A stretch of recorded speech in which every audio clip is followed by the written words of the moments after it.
Okay, welcome everyone. Today we are going to continue on our journey for Dao De Jing, and today we will continue from chapter 66 and 67, and probably go one more chapter if we have time.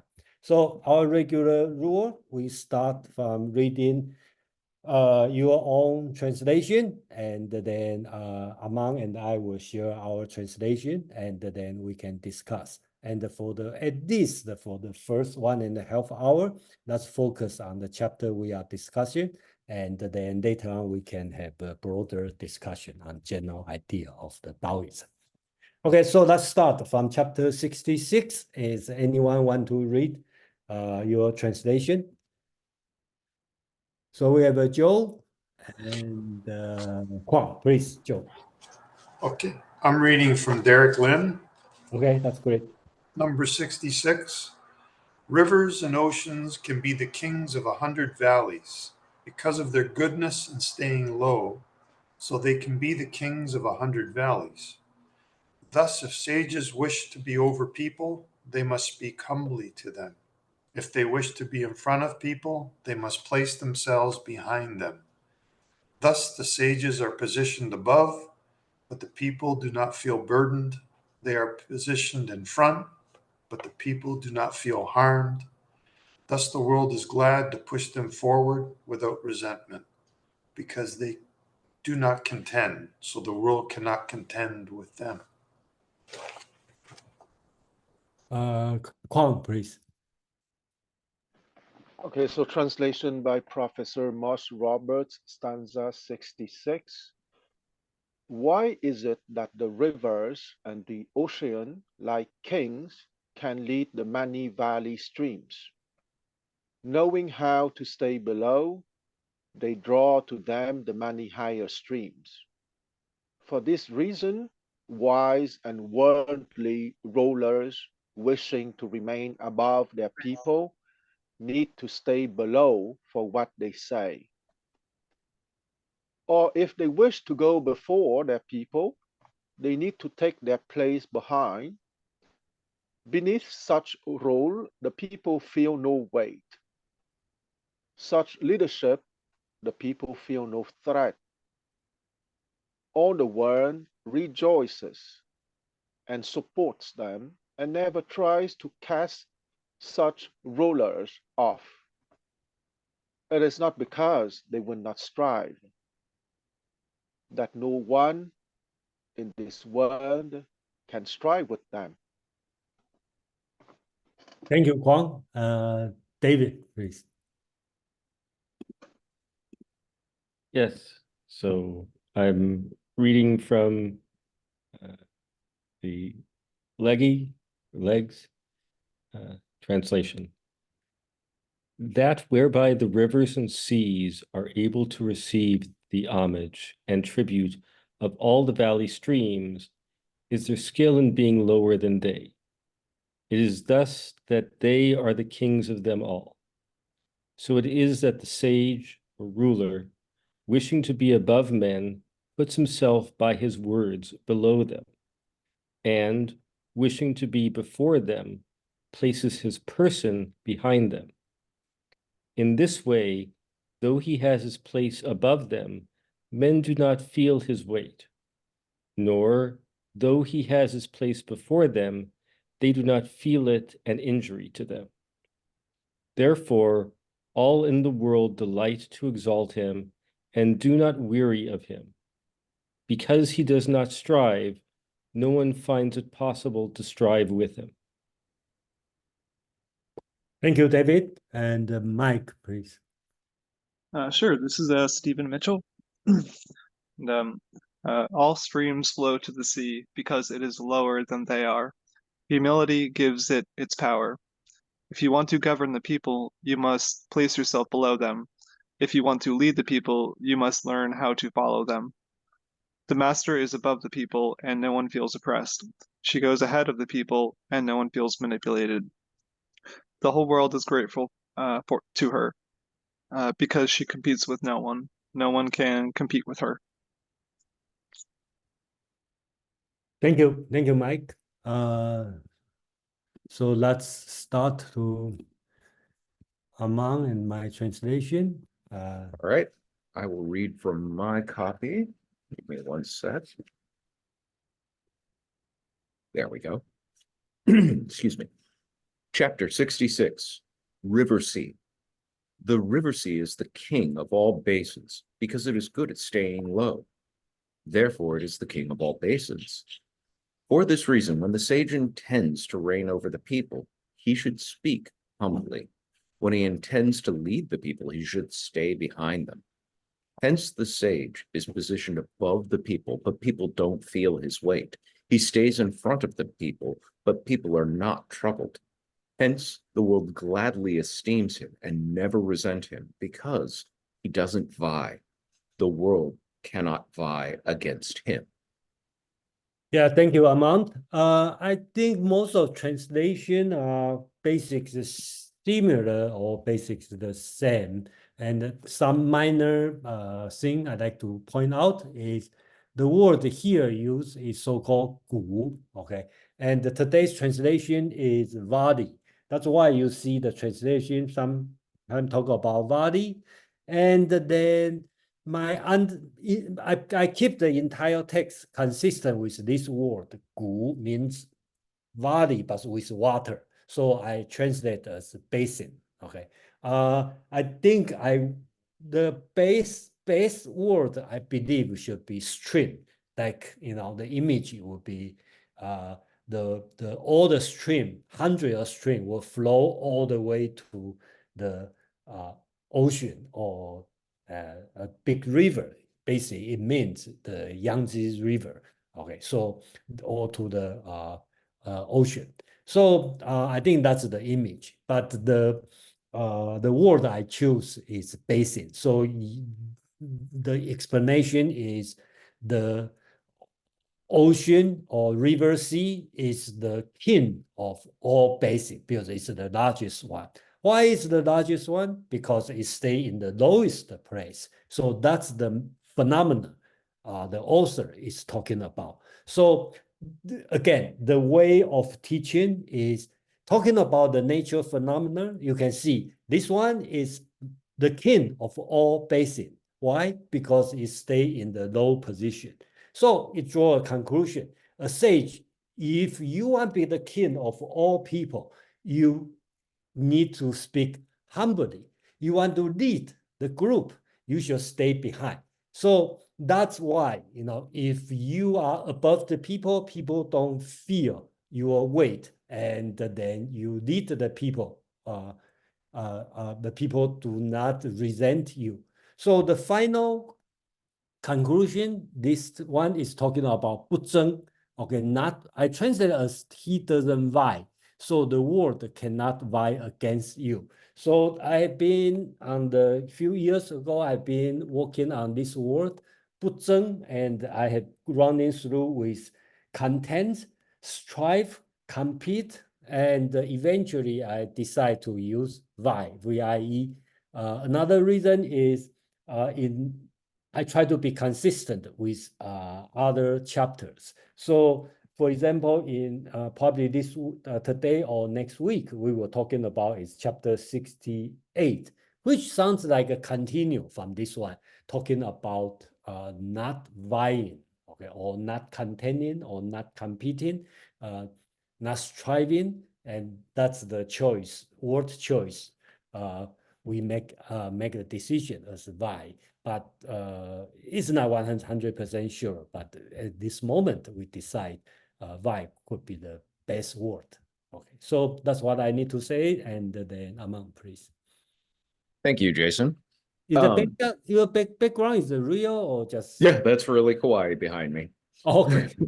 And fortunately, there's nobody blowing a leaf blower anymore, which stopped just before the meeting started. So serendipity.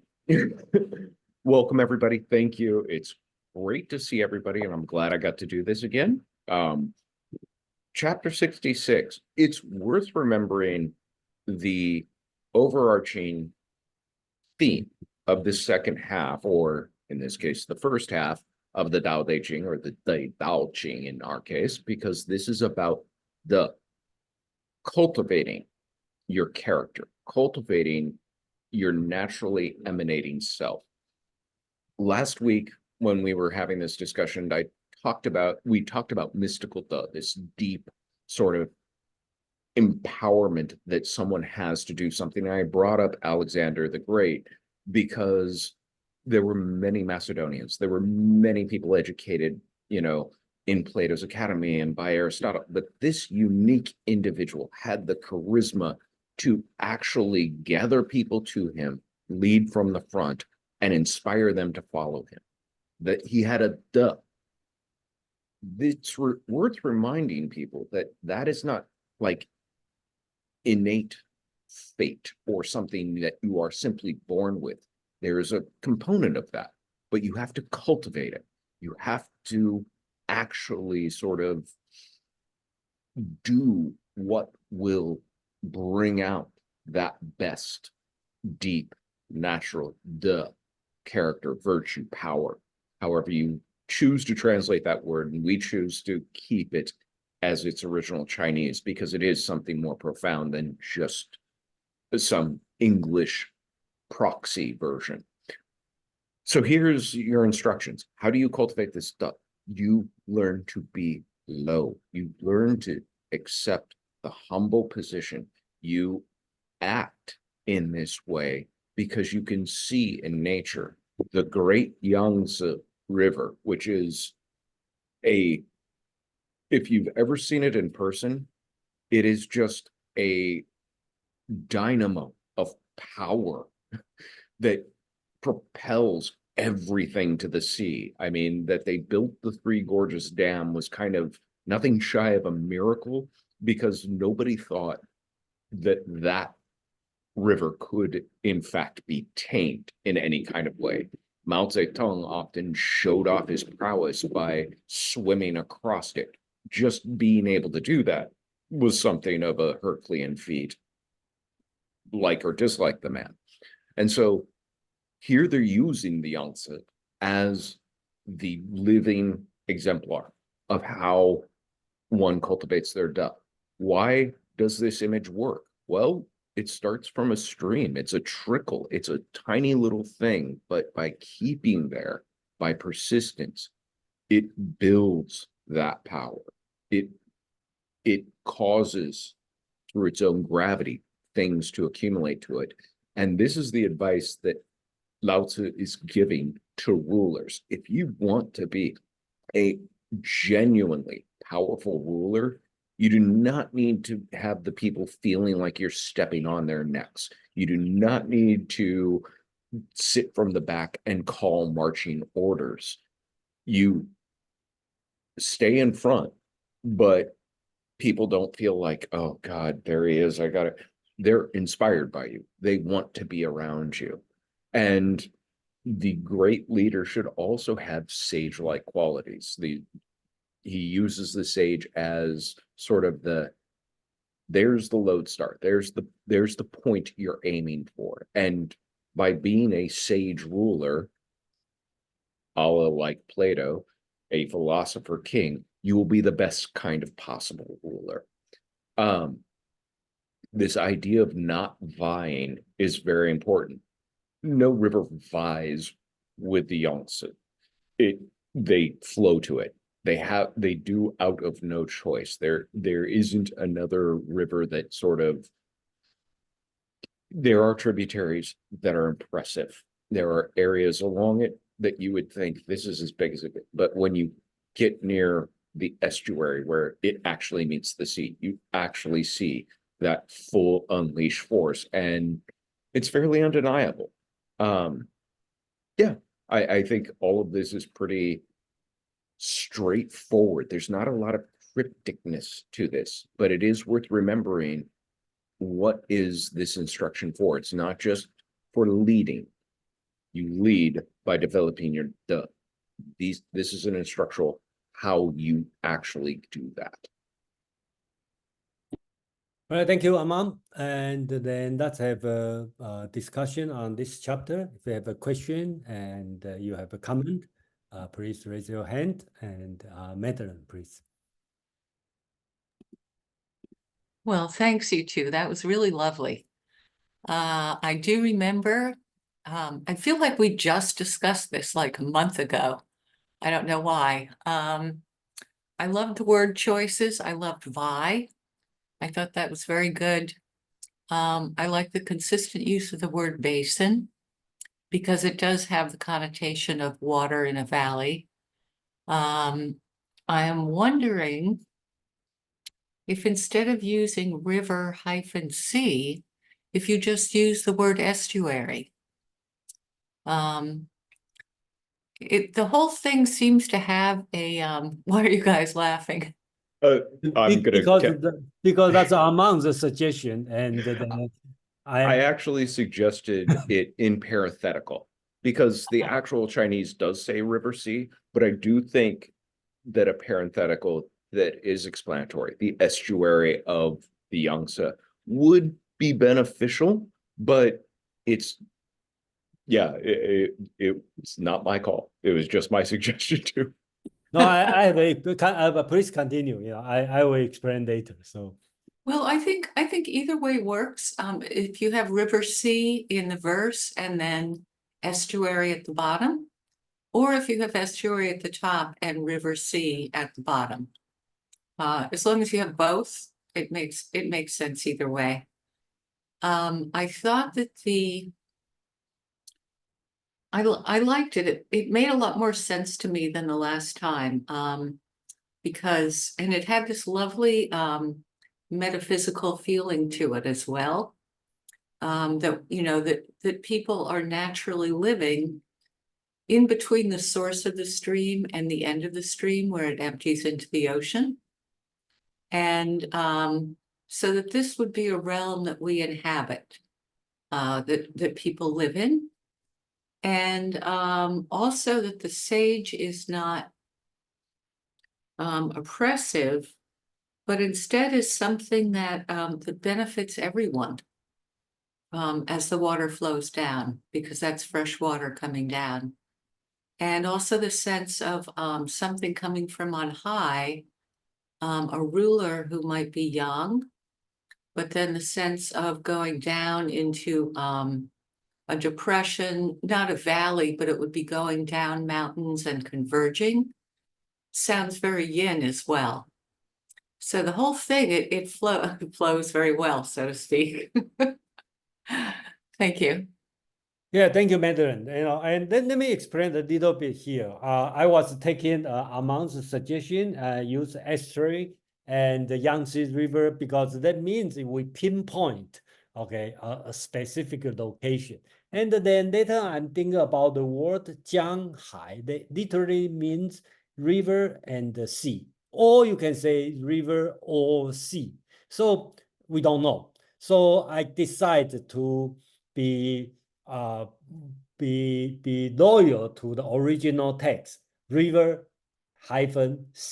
And that's up to the reader to decide you want to interpret as river or sea, or you reinterpret as river and the sea, or you want to pinpoint the certain location, the delta, okay, the location, estuary, okay. And that's the reason I changed to river-sea. Okay, yeah.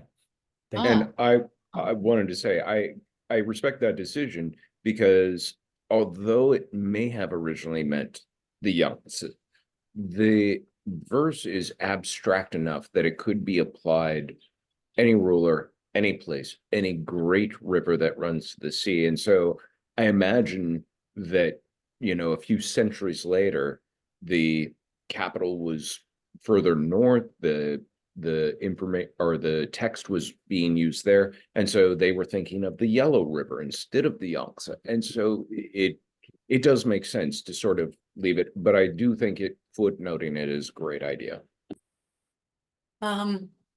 Also, sometimes in English, we just say where the river meets the sea. It's a bit wordy. I also like delta instead of estuary. I think everyone would know what that is, and it also it gives a sense of a pattern and a form, whereas an estuary can be more swampy and marshy and smelly. But delta gives that sense of branching. Yeah. Anyway, I think I hope that's the word choice I'm using, because I try to be as close as original text. In other way, I hope the non-English reader, when they read the English translation, will have at least the same feeling as Chinese reader read it, in the same way, and give the same kind of room for interpretation. That's the ideal. I know it's difficult, but anyway, that I try to do. Yeah. Thank you. All right, thank you, Madeline. And then I didn't plan to explain this, but I'm glad that you pay such attention to the such kind of detail. Thank you very much. Kwang, please. Okay. So here in this stanza, we have a very typical Taoist explanation of the virtue of the prince. I prefer to say the charismatic virtue of the prince, the Te. And the Te is higher than Tsai, the talent. Because Tsai is something that is a skill that you can develop. Te, you have to develop it too. But it is something which is closer to heaven, or if I use a Christian terminology, it's closer to the divine. So there's a undertone of the chosen one, either from a hereditary basis or from something more, let's say, drawn from the general population. The Confucianist way to say it is much more imposing. It's much more, in inverted comma, aggressive. It might not sound very nice compared to the softer Taoist version. Before going further, I want to answer Madeline's question when I was saying that Te is closer to heaven or to the divine reality. Is it the mandate of heaven? Yes and no. Yes, in the sense that it is something that has been granted to the chosen one or to chosen ones with an S, but the mandate of heaven is something that is granted by heaven to someone having enough charismatic virtue. But at the same time, and here we are in a kind of circularity, some people would be born with more Te than others, okay? But I don't want to go too much in that because we would have to develop theology here, and I don't want to do that. But what is sure is that the mandate of heaven will be granted to the person, to the chosen one, because he would have more Te, more charismatic virtue than the average people. So I want to come back to the Confucianist way to express it from Analects chapter 12, paragraph 19. Confucius said that the virtue of the true prince is like the wind that bends lesser men below as if they were grass. Okay, so you perceive immediately that it's a much less nicer way than to say that the true ruler has to be in the lower position in order precisely to take as theirs the people's mind. Okay, that is from the stanza 49 of the Tao Te Ching. So the true rulers would be in the below, or would be in the lower position to take as theirs the people's mind. But in the case of the Confucianists, the virtue of the true prince is like the wind that bends lesser men below as if they were grass. Here, once again, you can read it as a feudal principle, meaning that it is might that makes right. But you can also read it as a metaphor for the level of infinite awareness. And in the Confucianist perspective, my suggestion is that you have to read it as an indication of the level of infinite awareness, in the sense that the true prince is endowed with such infinite awareness, precisely the Te, the virtue, that his presence is compelling, okay? That the respect would be granted automatically because that Te, and let's not forget that Te is a very important spiritual but also political notion within Chinese civilization. Someone that is endowed with Te, when he come in a room, the people would feel that Te, okay, that compelling power that would show to the other people that they are in the presence of a true prince. So it is for certain that the Confucianist way to express things is not as nice than the Taoist way, but never forget that it's not necessarily the feudal interpretation, even if historically it could have been the feudal interpretation. And I would like to end by the fact that Wang, the king, is a homophone with another word, Wang, pronounced at the third tone. Wang king is pronounced at the second tone. And Wang, the other one, to be attracted, because Wang at the third tone means towards, meaning you are attracted towards the person who have the charismatic virtue, and that is pronounced at the third tone. And to be frank, the second tone or the third tone is almost the same, okay? And that Wang, on the left side is the symbol for movement, and on the right side is the symbol for master. Okay, so it's a play of words between king and towards, meaning that the king is someone having enough charismatic virtue so that the people would be attracted towards him. Okay, because in the word Wang, pronounced at the third tone, you have on the right side the symbol for master, and master is exactly like king, except that there is a dot on the top for master. And I finish here. Okay, thank you, Kwang, for providing the Confucian interpretation here. Amam, please. Thank you. I wanted to definitely wait my turn. I don't want to abuse my host privileges. I appreciate what Quan was saying about and its character or its quality. I also wanted to sort of come out of about 30,000 feet and point to this dynamic that is at work. I don't want to say dichotomy because it is not a conflict. As Quan expressed it, you could probably surmise is a very yang phenomena. Yang in the sense that it is observable, outright, powerful. It emanates. It is not in itself simply hidden. Depths of it may be hidden like an iceberg, but the iceberg itself is visible on the surface.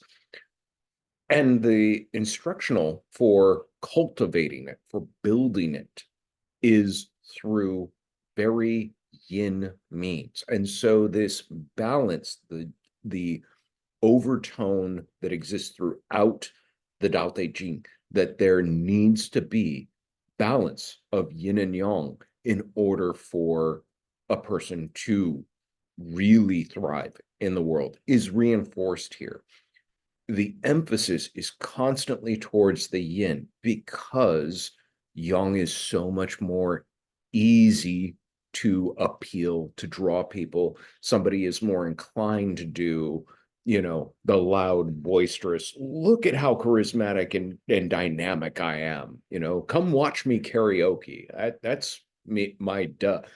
Not necessarily. If you see somebody who is truly a great singer, because I've used karaoke, I'm going to go on with this sort of analogy. They're not necessarily showmen at first blush. My favorite example of this is the story of Florence and the Machine, and that they discovered their lead singer singing to herself in the bathroom of a pub in Ireland as they happened to be passing by. And the band was so taken by her voice that they basically had to beg and drag her into service of the band. And if you've never heard her, she has an amazing, amazing vocal quality. That's real talent. The inverse of this is what Gene Simmons once said when he was asked about himself as a musician. He said, "I'm not a musician, I'm a showman." He said, "If you gave my music to B.B. King, he could play everything in our library. You ask me to play something B.B. King does, not a chance. I don't have that skill. I don't have that talent. I don't have that though he didn't say it in those so many words." But he was self-aware that his depth of in this particular arena, not nearly as good as somebody who spent the long, arduous time slowly cultivating it through a love and passion of just doing it, not necessarily for performing it for others. That analogy extends to how to actually lead in any kind of situation, according to Laozi. Thank you, Amam. And any comment, questions about everything? Madeline, please. Thanks, Ahmad. Something about this, I realize that the sage and the people are not vying, but nonetheless, it reminded me of the descriptions of positioning yourself on the terrain in Sun Tzu. Whether it's before or behind, you're above, you're below. It seemed to have that, a little bit of that feeling to it.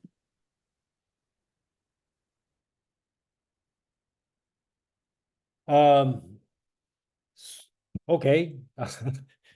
Any comment? But my understanding is, I didn't go through this, but I do some research. I do realize this word 争, okay, I translate as vie, and some translate as strive, content, competition. I find out this one is very important in Dao De Jing, because I find out on chapter 3, chapter 8, chapter 68, this chapter 73, chapter 81, all talk about not vying. So Madeline mentioned about not vying with the sage, with the people. I don't see the author is talking about this way. I'm talking about so-called 争天下, vying the benefit from the world. Okay, so you compete, you probably, I believe this one is talking about if we want to bring to the art of war, it's between nation. Okay, so you want to fight for vying for something.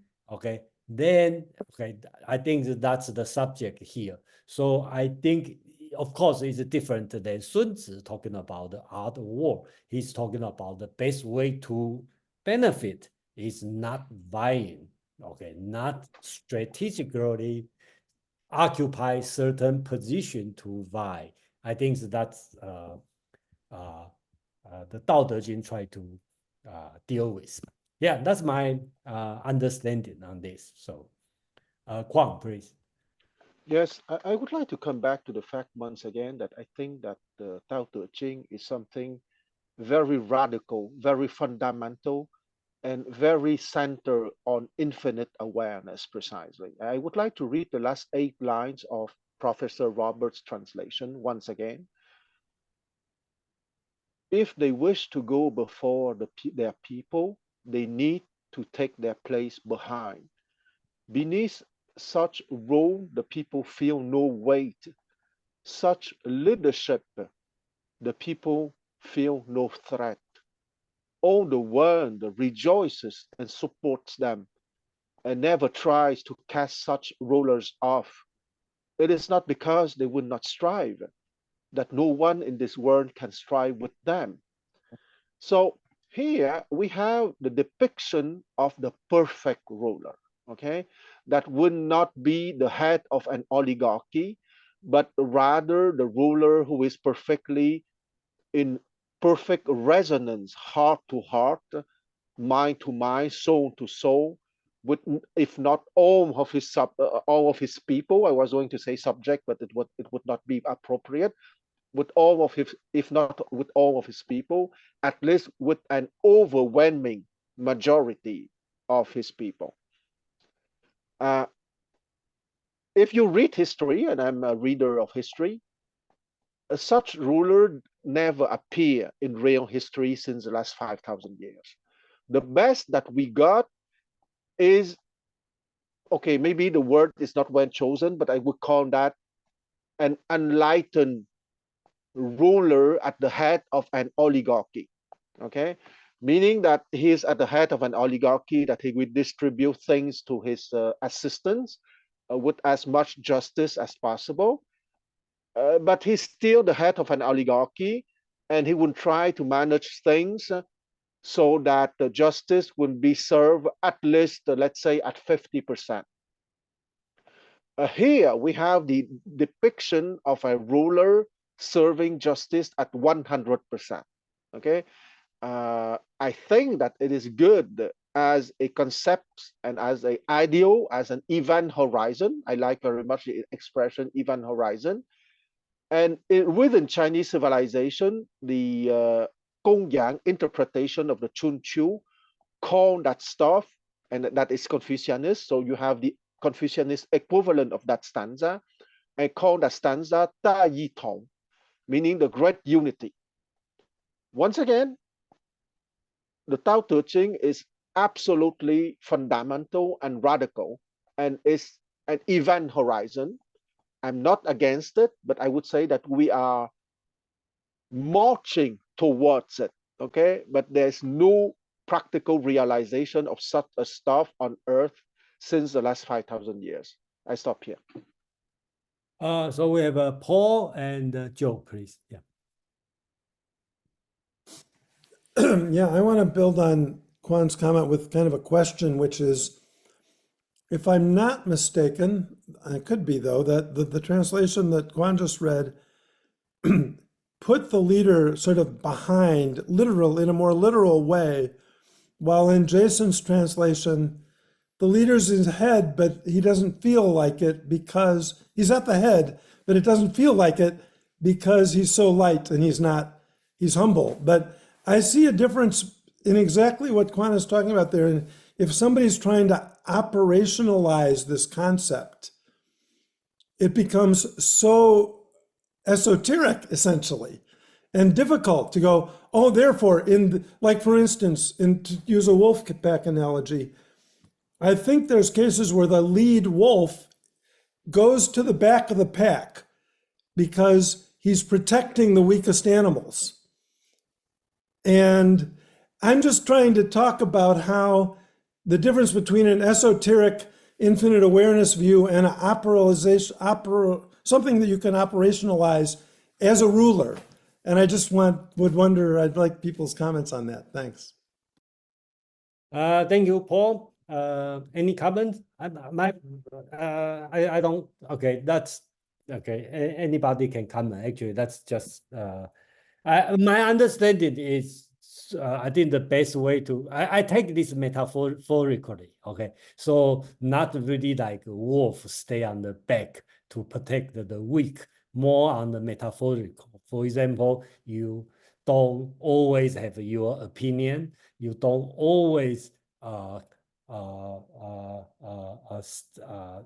lead, what point to the direction, what need to do. You probably let the group figure out. Then you facilitate as a facilitator instead of leading. That's my own interpretation. And then, but of course, everyone can entitled to have their own understanding. That's. Can I respond to that, Jason? Yeah, please. I mean, it's obvious, it's a metaphor. I'm just talking about the challenge of operationalizing the metaphor. So, okay. Yeah, that's you can operate in any way you want to do, So I'm not here to teach people or but the only thing I can share is what I learned from this so-called lead from the behind. Okay, so another way to look at is to protect yourself. If you always on the leader, you got killed first. So, Joe, please. I mean, I think that this is just one of several passages that really speaks to a more, I wouldn't say passive form of leadership. I would say a form of leadership that shows restraint, and that's kind of in line with the Tao 17. If you look about it, where the people think they did it, where that is one of the final lines. And I think that has always been one of my favorite passages, is that it's a relationship as opposed to a dictatorial type of relationship and behavior. So I think that where it becomes much more hierarchical, much more dictatorial, that obviously is is not in relationship with the Tao. And I would say that where if you were to look at it as a relationship with your people, also being adaptable to whatever changes that may occur. I mean, that you see the reference to water in the first line in several different translations. So I think that it's really how not just how you feel, but how you understand your populace feels. And that doesn't necessarily mean yielding to just the tyranny of the majority. That is actually where you're holding higher level ideals, and people tend to gravitate towards that sometimes. That's what it's essentially espousing. So I would, that's how I look at this particular passage. It's in line with a lot of others, and if you really want to get down to it, what are some of the higher level points that are being made? I mean, essentially, it's about humility. But if you also think about what a good leader is going to do, is it's going to be something where that well, I mean, there'll be a bit of I would say spontaneity in their role, and that kind of goes along in with the water. And when I say spontaneity, it's not like you just automatically just whatever you feel like doing that day. It's that you're accepting people's opinions, and that spontaneity allows for new ideas to generate.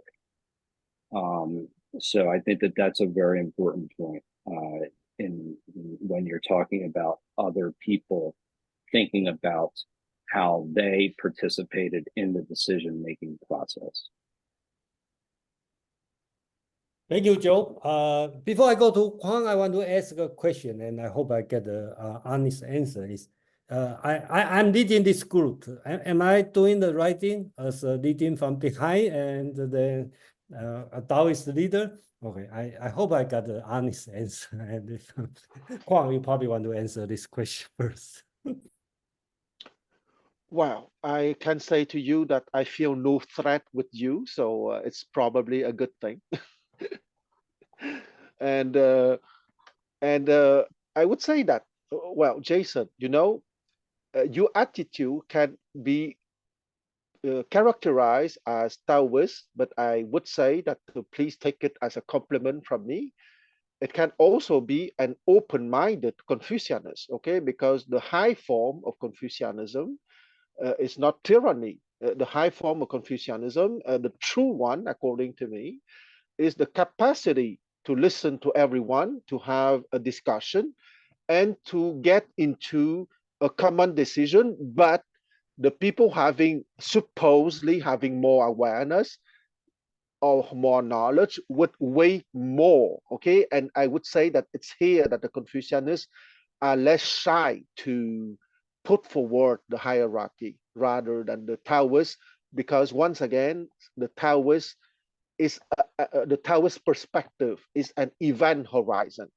Because in my Confucianist way to see things, the true uh, awesome form of government is anarchy, okay? And anarchy is not chaos. Anarchy is from Greek meaning absence of commanders or absence of leaders. Why? Because if we are truly advanced, we will not need leaders, okay? Everyone will be a leader, and that is the ultimate flourishing of mankind, anarchy. But that will take, I think, a lot of centuries before we will reach to true anarchy. And I think that that's why I call the Tao Te Ching fundamental and radical, because Tao Te Ching is probably the first anarchist book in the whole world, because to get true anarchy, everyone needs to be very close or open infinite awareness. And that is precisely the radical invitation, right? And that radical invitation is, rather than might makes right, is might serving right. And to have that attitude of might serving right, you need many people, at least 50%. No, I would say, I said 35% last time, and I would stick to 35%, at least 35% of the population at infinite awareness. And I don't want to forget what I want to say to Paul concerning his how to make it operational. Wow, I would like to mention that in the West there is something like that. Okay, it's the story of King Arthur. In the story of King Arthur, because King Arthur was weak and sick, even nature around him becomes was becoming less flourishing, less blooming. Okay, in the Chinese civilization, philosophical and political ideas, the virtue of the true prince is so compelling that he will not only serve his people, but his majesty. Okay, and here that you understand the true meaning of majesty. The majesty of the true prince is such that he would even influence the natural events. Okay, so here we are very close to religion. Okay, but Confucianism is precisely the attempt to bring it down a little bit, because there is a philosopher called Dong Zhongshu who was born in 179 BCE and who died in 104 BCE, who promoted that idea of the virtue of the prince a little bit like in the story of King Arthur. The emperor who was ruling at the time was Emperor Wu, precisely the guy who chose Confucianism. And he got mad with Dong Zhongshu because he said, but you are exaggerating. If you put my virtues as being responsible of the natural events, you are elevating me to the rank of a divinity. That is too much. Okay, and just to show you that the guy who chose Confucianism as the imperial ideology was perfectly aware of that exaggeration, in the sense that the true prince is responsible for his capacity to listen to the needs of the people or to the situation of the state, and to have the good advisors in order to decide what would be the good choices for the state and for the people. But saying that his virtue, his charismatic virtue, is such has such powers that it would even influence nature, is precisely to go into the direction of idolatry. And I want to mention it because the emperor having chosen Confucianism in 136 BCE, precisely that Emperor Wu, who lived at the same time that Dong Zhongshu, was reasonable enough not to go in that direction. And I stop here. Okay, let's go to Nick and Joe. Then we. All right, thanks. Interesting question from Paul on operationalizing the teachings we get. So I just want to share a thought here. Yeah, so this teaching is not, in terms of message, is not very different from what we hear from the business school lecture on leadership. So it's so the true question is, how do we implement it? So in the Chinese thinking, below the headline concepts of Dao and De, there are a series of smaller concepts that help to form a system and therefore implemented in the societal context. And one of those smaller concepts is relative positioning of the De and the social position of a person. So let's say if somebody like Confucius has the immense amount of De, but he did not occupy any meaningful position in the social hierarchy. He failed. He was not able to secure any meaningful governmental job, even though he wanted at some time of his life in order to implement his idea. So that situation will be the alienation, a separation of his de from his societal position. So he had to resort to another configuration, which is to teach his students in order to perpetualize his thinking. Now, the opposite situation would be somebody who is really bad, but was lucky enough to born to the royal family, therefore occupy the seat of the throne by birthright, right? So that person has no De to speak of, but somehow he is the leader of the tribe, of the city-state, of the nation. So here, even though this is the Taoist writing, but I think Laozi implicitly assume a hierarchy of social position. Confucianism actually openly talks about that, but the Taoists sort of implicitly accept that and then say, well, you ought to make sure your De is aligned with your social position.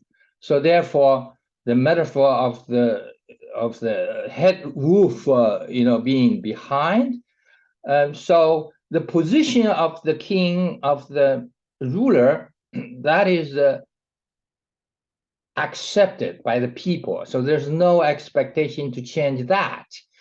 But the behavior, the De of the person who occupied the position need to be demonstrated somewhat through either metaphorical or actual behavior. So in the actual case will be, if a country is attacked, the king should not flee at the first time, even though he has the privilege or the access to the escape route.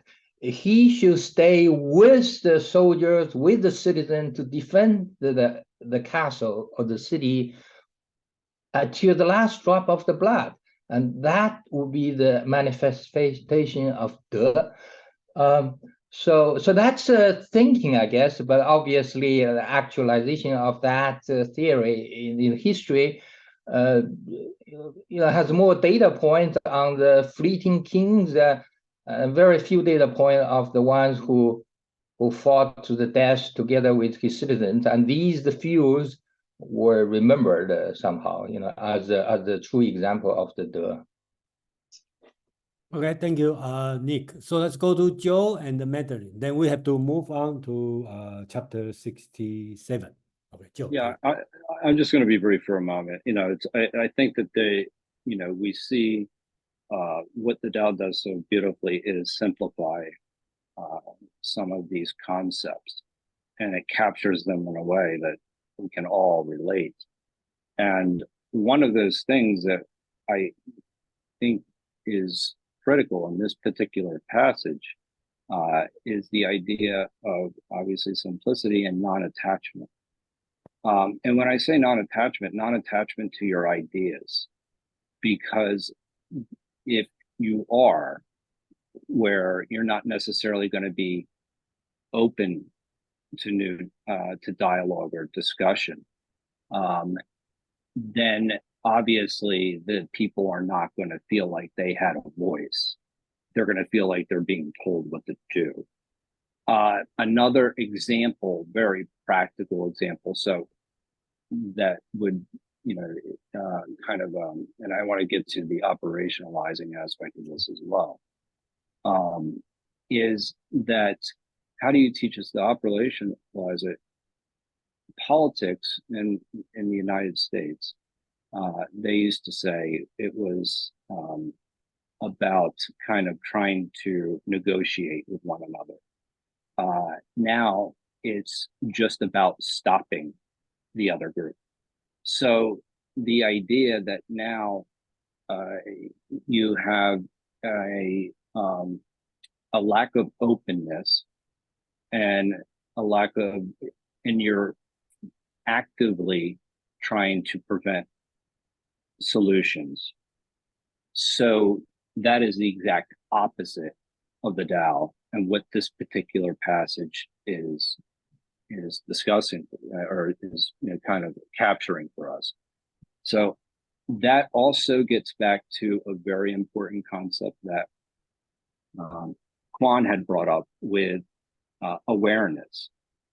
It's when you're talking about awareness, it's awareness that not allowing your own personal desires dictate your actions. So you have to be aware of yourself. And so to a certain degree, there is an element of restraint and temperance, which goes into obviously the ideas of virtue and wisdom. In any case, I think if you're talking about operationalizing it, that you have a set of principles that you kind of are at least open to discussion as opposed to just preventing things to being done. And I think if you take that approach, then I think that that's one way of operationalizing it. Focus on what you're for and rather than what you're against. Thank you, Joe. Madeline, then we move on. So Madeline, please. Okay. Thanks, everyone. I'm learning a lot. I appreciated what you said, Juan, about Confucianism and anarchism. I was thinking of the ancient Greek goddess Themis. She was one of the Titans. So that was the generation before the Olympians. I'm just going to read from the Theoi mythology website. The Titan goddess of divine law and order, the traditional rules of conduct first established by the gods. She was the divine voice who first instructed mankind in the primal laws of justice and morality, such as the precepts of piety, the rules of hospitality, good governance, conduct of assembly, and pious offerings to the gods. In Greek, the word themis referred to divine law, those rules of conduct long established by custom.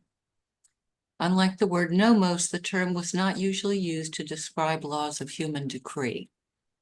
So that sounds a lot like what you were talking about.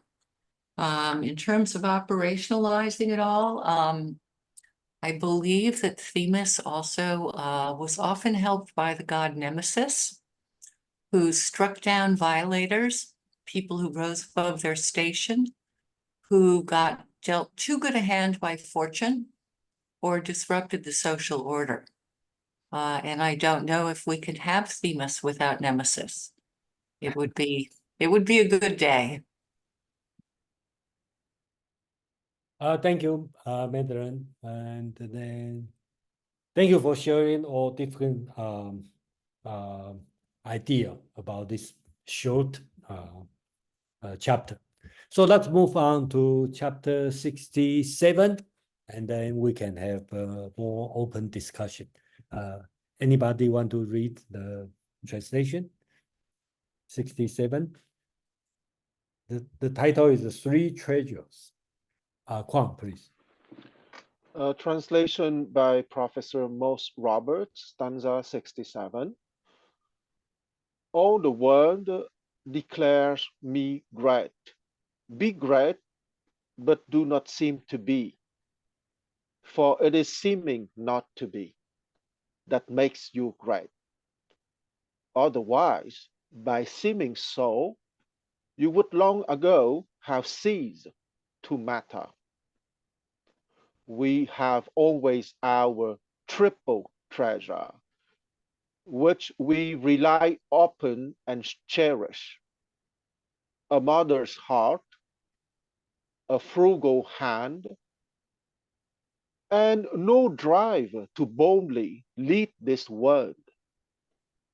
A brave heart takes a mother's heart, a given hand, a frugal hand, and one who will not lead to serve as sacred ender of this world, forsaking love for bravery, frugal hand for giving hand, staying back for leading forth, mean entering the gates of death. A mother's heart holds battle lines and also makes defenses sure. The man whom heaven means to keep, it protects with mother heart. Thank you, Kwang. Can you repeat the second, the very first line and the second? Okay. All the world declares me great. Be Declare great. me great. Okay. Yeah. Be great, but do not seem to be. Do not seem to be great. Do not seem to great. Okay. To be, but do not seem to be. But I suppose we have to understand: be great, but do not seem to be great. Okay. Okay. Got you. Thank you. Any who else? Joe, please. So this is the Jia Fu Fang. Everyone under heaven says that my Tao is great and beyond compare. Because it is great, it seems different. If it were not different, it would have vanished long ago. I have three treasures which I hold and keep. The first is mercy. The second is economy. The third is daring not to be ahead of others. From mercy comes courage. From economy comes generosity. From humility comes leadership. Nowadays, men shun mercy, but try to be brave. They abandon economy, but try to be generous. They do not believe in humility, but always try to be first. This is certain death. Mercy brings victory in battle and strength in defense. It is the means by which heaven saves and guards. Thank you, Joe. David, please. Yes. again, see, James Legge. All the world says that while my Tao is great, it yet appears to be inferior to the other systems of teaching. Now it is just its greatness that makes it seem to be inferior. If it were like any other system, for long would its smallness have been known. But I have three precious things which I prize and hold fast. The first is gentleness, the second is economy, and the third is shrinking from taking precedence of others. With that gentleness, I can be bold. With that economy, I can be liberal. Shrinking from taking precedence of others, I can become a vessel of the highest honor. Nowadays, they give up gentleness and are all for being bold, economy, and are all for being liberal, the hindmost place, and seek only to be the foremost, of all which the end is death. Gentleness is sure to be victorious even in battle, and firmly to maintain its ground. Heaven will save its possessor by his very gentleness protecting him. Thank you, David. I believe it's normal. Then wait, hold on, just 1 minute. I'll let you get that pulled up. Okay, here. 60. 67. Yeah. Three treasures. Everyone in the world says my teaching of the Tao is great. It doesn't seem to resemble anything. It's only because of its greatness that it doesn't resemble anything. If it had resembled anything long ago, it would have been small. I have three treasures to hold and keep. The first is called compassion. The second is called preservation. The third is called daring not to be first in the world. To be compassionate is to be brave. To preserve is to spread out. To dare not to be first in the world so one can become a leader.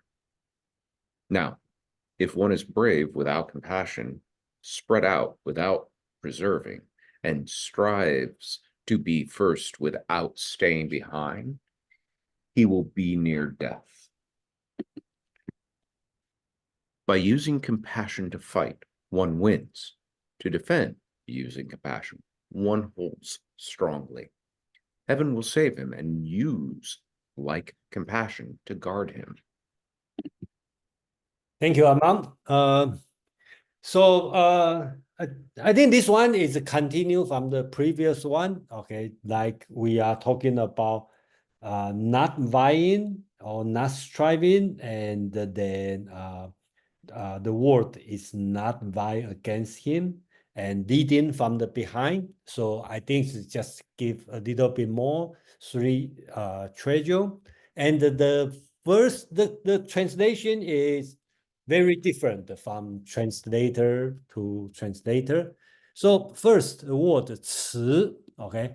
I translate as a compassion, and I hear like motherly heart, okay, from Professor Robert, and I heard from Legge talking about gentleness, okay, very Christian thinking. Or I think the mercy, also another translation.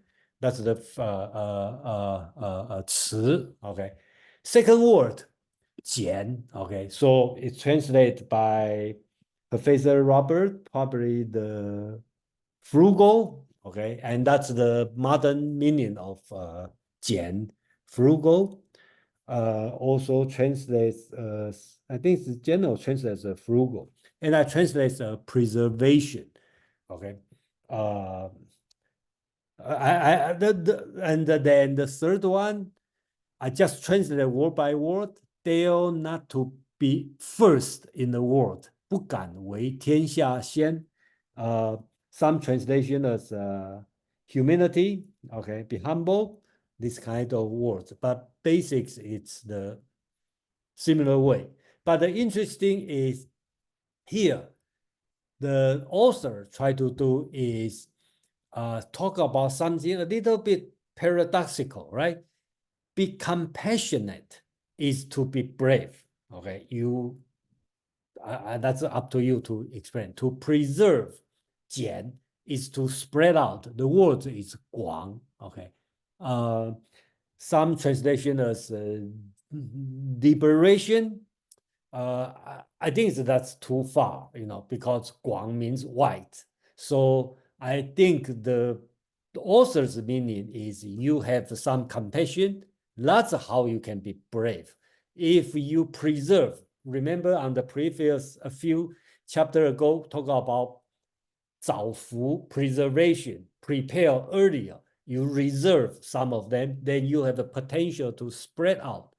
Then the third one will be easier, just like a previous one.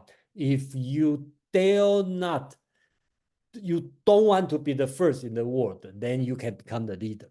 Then the author try to reverse it, right? If you have no compassion, but you are brave, if you spread out without any reservation, you want to go to the first, but you don't have, you don't want to stay in the behind, and you want to be the leader. Just my example, you want to be the leader, but you stay in front, then you got killed. Okay, so that's near death.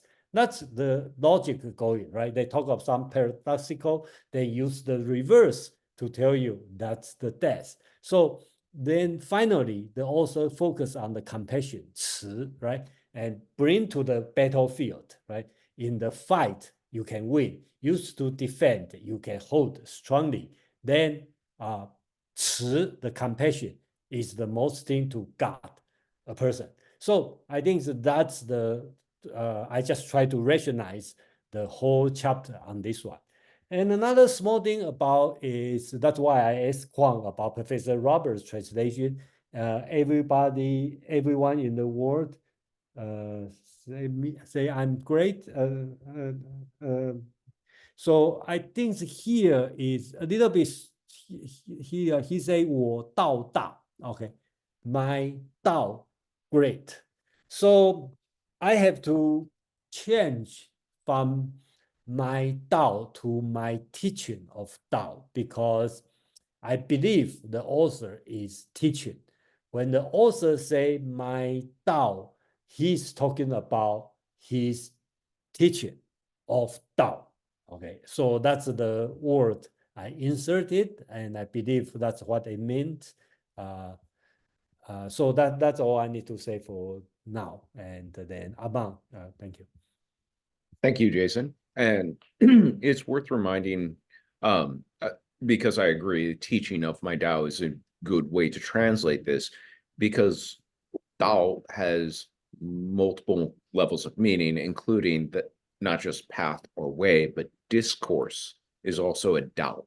And so in this context, the use of the word Tao has connotation more towards discourse than it does towards path or way, strictly speaking. I agree with Jason in making that decision. Sambao is Taoist ethics. And I can say that because I've taught on this. I've actually delivered a lecture on Taoist ethics using this chapter and using the Sambao. Compassion, frugality, economy. I do like preservation, because it actually also is a good way of translating this idea, especially if you think of this in context. Instruction to a leader, how to lead. What do you need to preserve? Well, you need to preserve the resources you have, so don't empty the grain stores just to host a big party. You need to stock up. That way you would be able to spread it out. If you just try and entertain everyone with bread and circus and deplete your resources, you're not long for this world. That's pretty practical instruction. And of course, that infamous daring not to go first before the world. It seems very self-evident, but it's significant that that word guan, dare, is being used here, because that changes not just to be humble. There is a daring, there is a certain degree of self-leaping of faith that you don't go for first before the world. And this is not the same as what I said about a leader leading from the front versus leading from the back. This is more putting yourself on center stage, making yourself the center of the show, or the first among equals, as the old Roman Senate might have said with a side eye. It takes daring to not do this when you have the power to do this. It's kind of like leading a class and letting them do the talking. Always a little harrowing, takes a lot of tongue biting. You may have to hear some terrible opinions, but that is what it means to dare not to go first before the world. And I want to bring this back to Paul's question of operationalization in a very simple and real sense. How do you do this? Imperfectly, and ever working towards it. We talked about how do I operationalize cooperative anarchy. You don't just achieve it, you work towards it. That is the method of Taoist instruction, not that this is the thing that you do. This is the thing you work towards. And because it is so impossible, you will forever have to work towards it to improve upon yourself.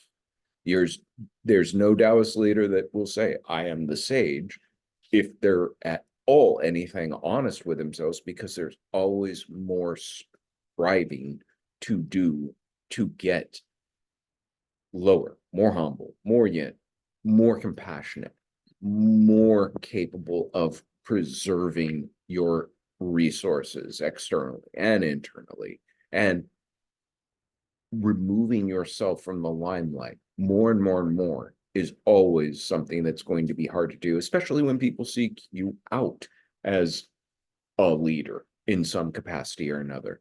And so it's a paradox that you can't ever achieve this, but you can always be doing it a little bit more and a little bit more. And here those ethics are laid out, because he doesn't say, you do these things. He says, I have 3 treasures. And then he brings them up as an example.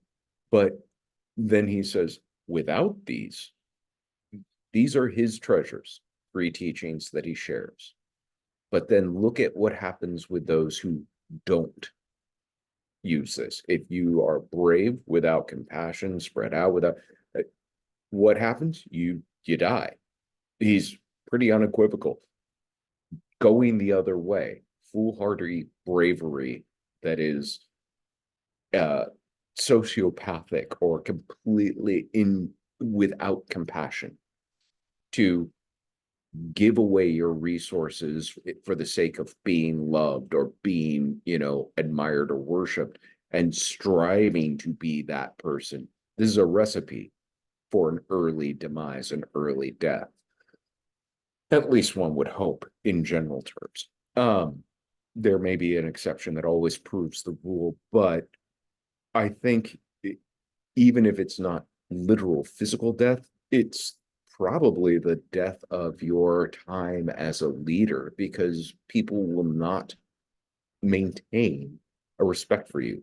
They will see that your duh is hollow, is empty, is not sustainable, and therefore not worthy of their continued, admiration and following.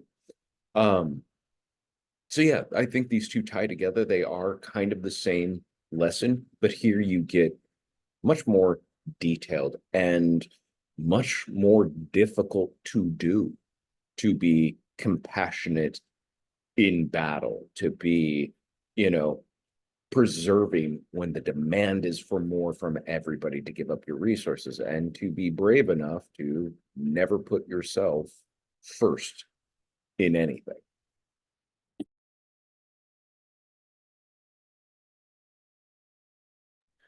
Thank you, Amon. So let's have Kwang and Joe. Thank you.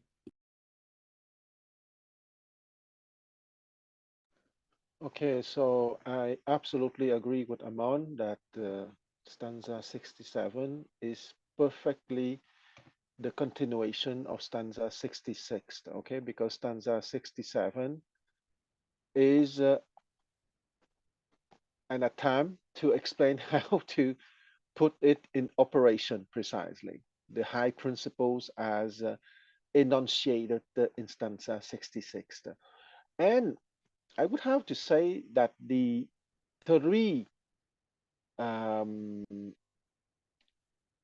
choices of mercy that would be the foundation of bravery, economy that would be the foundation of liberality or generosity, and finally the capacity to be at the back and not to take the front seat as the foundation for leadership. Okay, we all know that to lead, you have to learn how to receive first. Okay, it's a very well-known principle. The other thing that I want to say is that the Confucianist perspective would have a heaven that would grant the mandate to the chosen one having enough charismatic virtue, having enough Te, and that is very Confucianist. In that stanza, you see that heaven would protect spontaneously the one that lives by the universal timeless principles. Okay, so heaven does not mandate Tian Ming, mandate of heaven. So heaven does not mandate a male sovereign in Laozi text, but it does see to the safety of a ruler who lives by the timeless universal heavenly principles. So once again, in Laozi or in the Tao Te Ching, everything is always much more spontaneous, much more natural. Okay, if there's two words in Chinese that would summarize perfectly the Tao Te Ching, one is wu-wei, and the other one would be ziran. Wu-wei is the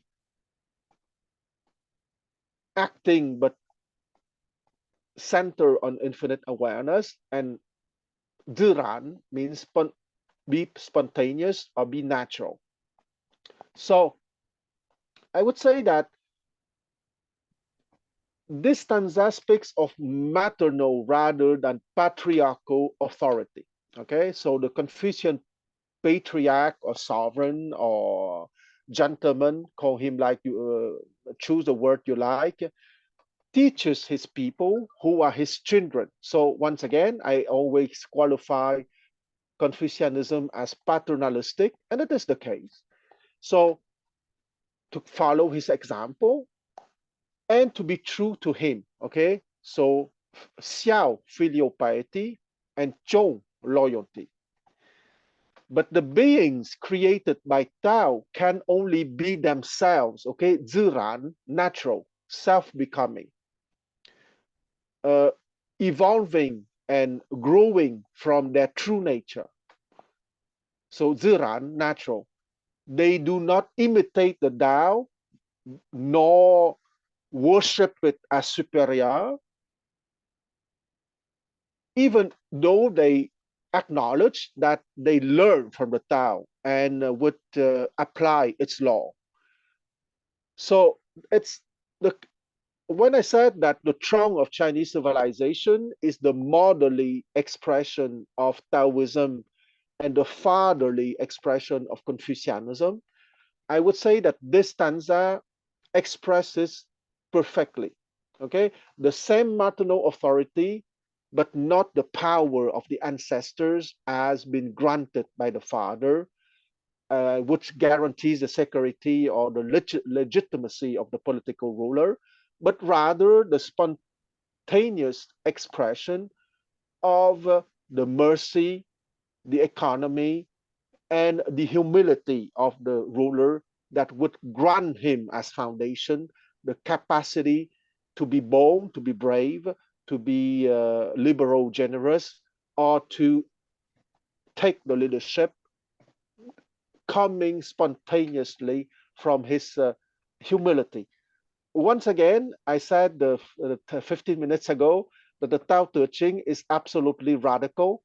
And in the last 5,000 years, we never got a ruler like that. And once again, I said that it is an event horizon. It is an awesome ideal that would inspire the rulers and the aspiring rulers to be more and more aware, to move closer to that awesome ideal. I stopped here. Thank you, Kwon, and sorry about being late. Next up is going to be Joe, followed by Madeline. Joe. Yeah, so I mean, just a couple of things that actually just to give a couple of thoughts on Jason's question, specifically referring to compassion is to be brave. What does it mean? So how does that actually work? And it goes back, and I think that just as Aman and Juan have already stated, it really relates to the previous passage, where if you were to essentially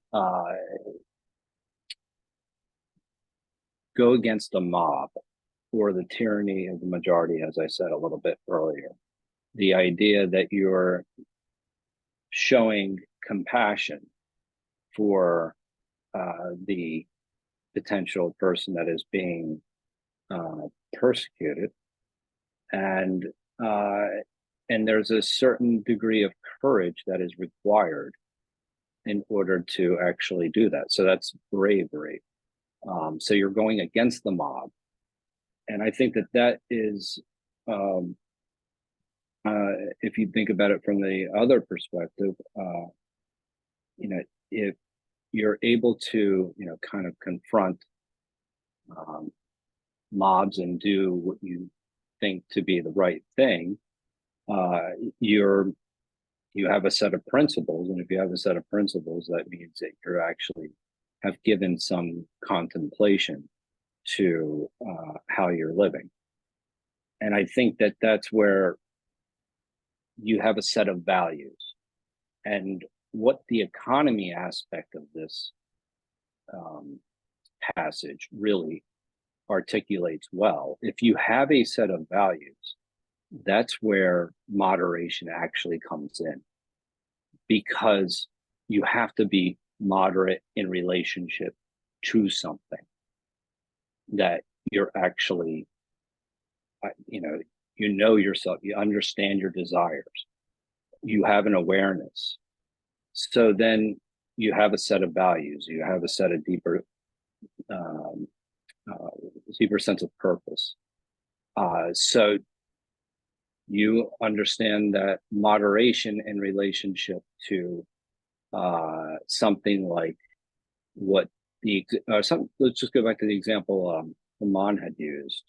Moderation in the sense that if you're running an economy and you're just acquiescing to the demands of the populace, well, in that particular instance, you haven't really thought about, you're just acting. You're not thinking about,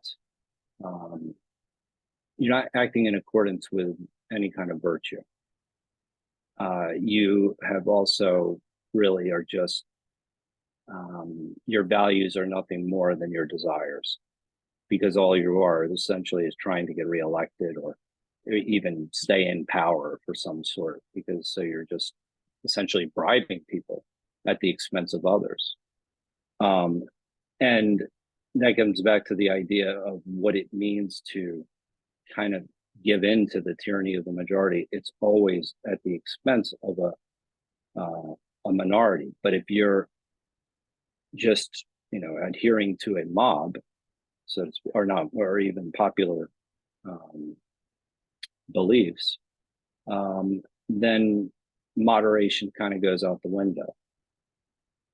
Lastly, I think, the element of humility is very important. Obviously, is something that is throughout the Tao itself.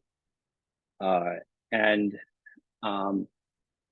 there is this idea, I think, that is where there is a right measure in humility itself, meaning there's moderation in humility. You're not overly humble. You're not falsely humble. You don't have false humility, which is a whole nother issue. Because if you were, then you wouldn't necessarily be able to lead. So if you're thinking about this in terms of leadership, that's, I think, these are some important points to consider. I mean, it's the idea of, courage in the face of unpopular beliefs, and essentially moderation in the sense that you have developed a set of values and you believe in them, and that you're in moderation to something, and then humility itself, and that even comes in right measure as well. So those are some just initial thoughts. Thank you, Joe. Next up is going to be Marilyn. Yes, can you put the text back up on the screen, please?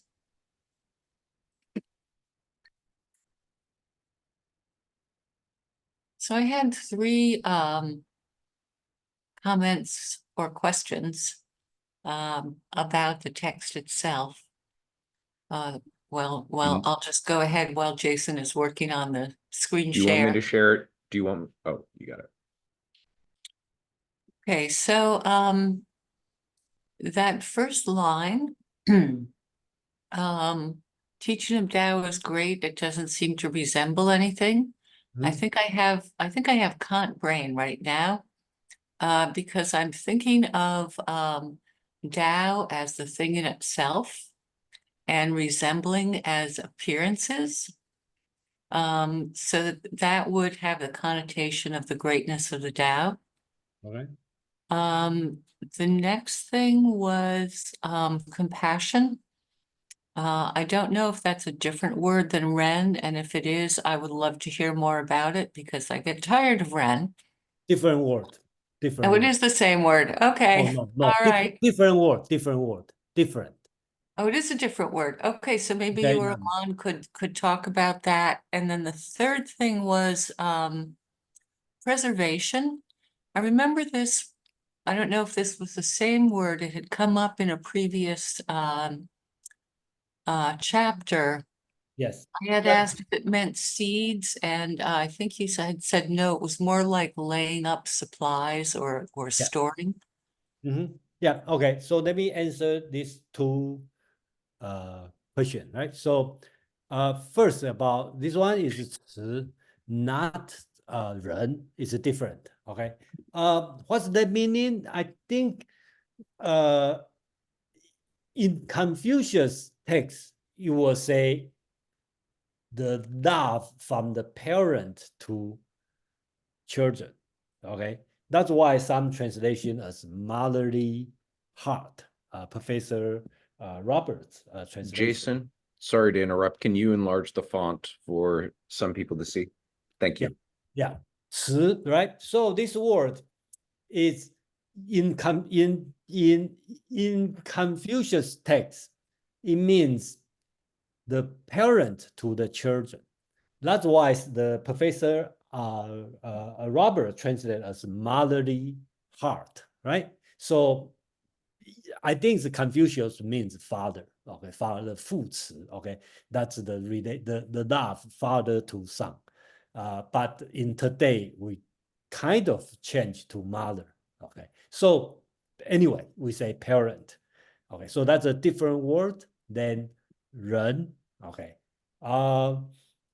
because in Taoism, it's based in the text, it usually doesn't like consider 人 as a good word, because 人, according to Taoism, 人 has a certain standard. Okay, so on the chapter 5, 天地不仁, the heaven and the earth is no 人, because 人 is bias. Okay, so because you treat people different, right? Because you have something 人, then you have something so-called not 人. So that's the problem. Okay, so that's the text here. Second word, preservation. I know you are talking about, I forget the chapter number. I can find out. It could be on chapter 59. Okay, we talk about 色. Okay, so there's a different word, but I believe they are the same word. I kind of would like to see this word, because the reason I keep this word as a preservation is based on the I think this word has a different meaning in Taoist and in Confucianism. In Confucius text, okay, 温良恭俭让, okay, that's the words 俭. Confucius has this kind of quality. So in Confucius, this word, I think it means frugality. You don't show off, you save. That's in Confucius understanding, Confucius virtue. But in Taoism virtue, I don't see it means frugality, which is also right. But I think the more important is go back to the action or operational meaning, which is preserve thing, which will match with chapter 59. If you want to do something, you need to preserve. And that runs through the whole idea. You have to prepare early, you have to save your energy, you have to preserve your resources so you can go longer. Okay, you will not die, staying behind. So you can say selfish if you put it this way, but take care of yourself. Okay, and I think that's the reason I make this translation. So I think one thing I don't know if that's your question or not, I translate as resembling everything. The reason is this word, 笑. Okay, 笑 means same, look the same, but not all the same. So I think resemble, seemingly could be the right word to do it. Yeah, thank you. So I hope I answered the question. Thank you. All right. Anybody else has any questions, comments? Go ahead. Amon. I'm going to find myself in an incredibly odd position because I appreciate Madeline's comment about being tired of Ren. You get very tired of Ren when you're reading Confucius. He emphasizes this point, and it is, I think, poorly translated when people use it as translated as compassion, or humaneness is closer. I will say that having done 15 books of the Analects, I've grown to have a greater respect for the concept of Ren, because I think there is something very profound to the idea that but for you am I. The idea that a person is not a person in themselves. 自然. It's not the thing itself. It exists and it has meaning because of how it is in relation to others. But this idea of 自 is very different.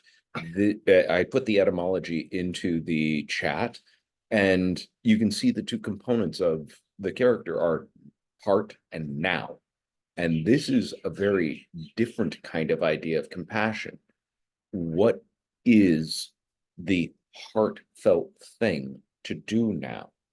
That doesn't constrain one to just in consideration of another. It actually is in consideration of more than just other individuals, like my granddaughter hiding back there. It's in consideration of other phenomena all around you. What is the heartfelt thing to be taking into consideration in the moment now? You know, which is why, you know, I always look for the recycling before simply going to the trash can. It would be a small bit of effort on my part to be a little more considerate in a moment when I need to get rid of a plastic bottle or whatever it is at that time. And gem, the word that has been translated as economy, that Jason and I are translating as preserving, is made up of two characters, person and all.